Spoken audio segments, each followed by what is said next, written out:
working for you. KOMO 4 News starts right now. And I was looking up and I was like, that doesn't look right. I was like, should that helicopter be doing that? And the tail spun around a little bit. I don't know if it was a full 360. I could see that something was wrong, and then it came down, and then it crashed on the highway. When it went down, it immediately caught fire.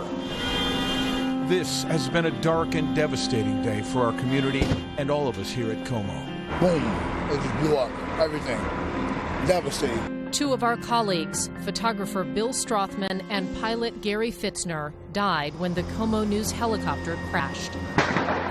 It just blew up. I mean, it just instantly. There was nothing could have been done. Tonight, our hearts are broken as we are faced with the task of telling you about the loss of two of our own. And thank you for joining us tonight as we honor Bill and Gary and learn more about this terrible tragedy. It has been excruciating, to say the least. The National Transportation Safety Board is now at the scene, trying to figure out what caused Air 4 to go down. Tonight, we know a third victim, a man sitting in his car when the helicopter crashed, has been upgraded to serious condition at Harborview. He suffered burns over 20% of his body. Two other vehicles were also struck. Those people and the other drivers who witnessed the awful scene are, of course, shocked and shaken. Debris was flying. A piece of it hit my car. I saw it coming, so my carpool partner and I both ducked down below the dashboard, and then it glanced off my car. Some of us are lucky to be alive today. We have Team 4 coverage of the crash, beginning with KOMO 4's Lindsay Cohen. Lindsay? Well, Molly, the street is still shut down here now, nearly 9 hours after this happened. You can see some of the cleanup crews, and beyond that, the final pieces of the wreckage here. The helicopter was a 2003 Eurocopter AS-350, a very common helicopter, according to the NTSB, owned by Helicopters, Inc., but leased by KOMO TV and King TV, making this a difficult day for many here in Seattle. The thick, dark plume of smoke billowed from the base of the Space Needle, an early morning accident at 4th Avenue and Broad Street. We now know this accident would be unlike any other. Boom, it just blew up, everything, devastating. Witness Bryant Cruz saw the helicopter crash happen. We came and saw 3 or 4 cars. It hit cars and destroyed the trees, caught a fire, everything. On the street, police say were 3 cars at a stoplight. All 3 drivers escaped. One has burns to 20% of his body. The other 2 walked away unscathed. On board the helicopter flying for KOMO 4 News were pilot Gary Fitzner and photographer Bill Strothman, both doing things they loved and had done for years, but neither man survived. First responders, in fact, didn't even realize this was more than just a car crash. They didn't even know as we arrived on scene that there was a helicopter in the midst of all these car fires, because not only were the cars on fire, but the fuel was going down the street on fire. Now the investigation shifts to how this might have happened. Members of the NTSB say a preliminary report will take about 5 days. Witnesses tell them they heard an unusual noise when the chopper took off just before it crashed. We're looking at everything. We're looking at the environment, the weather, the pilot, the operators in the helicopter, as well as the helicopter itself, as well as the background of all of the above. All of the above could also include possible mechanical failure, or that the rotor might have hit the tail. A full report will likely take a year. Until then, a community reels from a horrific scene. Boom, it was really an accident. It was tragic. It was very, very tragic. Much of the wreckage was moved from the scene about 90 minutes ago, taken away on tow trucks. The NTSB says it will be moved to a hangar in Auburn to be studied long term. Meantime, maintenance records on the helicopter are currently en route to Seattle from the East Coast, and the street here is expected to reopen sometime in the 7 o'clock hour.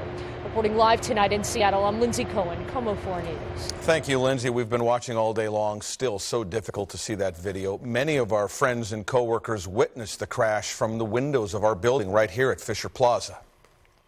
Honestly, as I saw it going over the side of the building, it took me a minute to realize what was happening. It didn't seem real. The noises and the bangs are something I don't think I can ever get out of my mind. And then all of a sudden, a big black plume of smoke. There's just a moment where I have to do something. Can we go help them? And then you just see all the flames, and there's nothing you can do. One security guard at Fisher Plaza ran towards the inferno and helped a man who was trapped inside his car to escape. Tonight, that driver is at Harborview Medical Center in serious condition. KOMO 4's Luke Ducey is there with more on the victim and the hero who helped save him. Luke?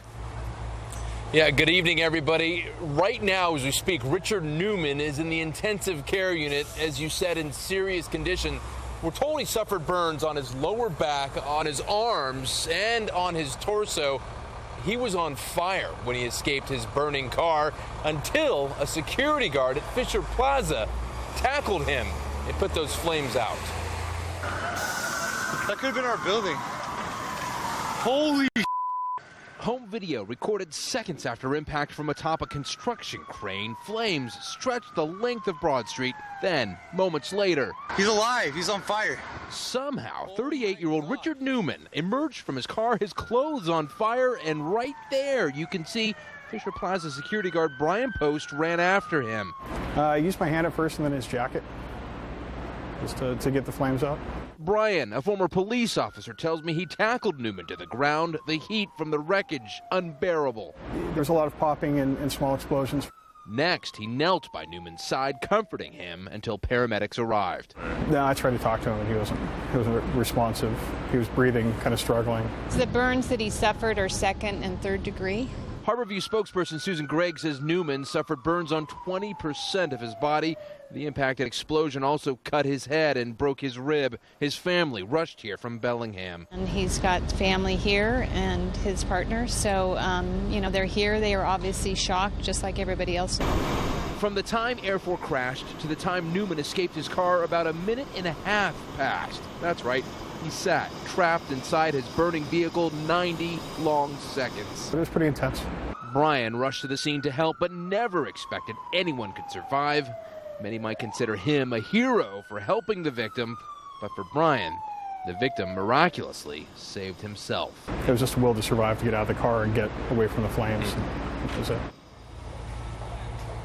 Yeah, so we're being told as well that Newman will need surgery for some of those third-degree burns, but not right away. The surgery can wait, they say. Right now, again, his family and his partner are beside him. Live at Harborview, Luke Ducey, KOMO 4 News. Our thoughts and prayers are with him, Luke. Thank you. All told, 4 people in their vehicles saw the chopper coming right at them. We just told you about Richard Newman at Harborview tonight. 3 others also had a harrowing front row seat. KOMO 4's Michelle Esteban has more on that part of the story. Michelle? Well, Molly, good evening. One thing was very clear to all these witnesses. They knew the chopper was in trouble, and they knew they might be too. Some of us are lucky to be alive today. Pete Williams said he'll never forget the images that led up to this final moment.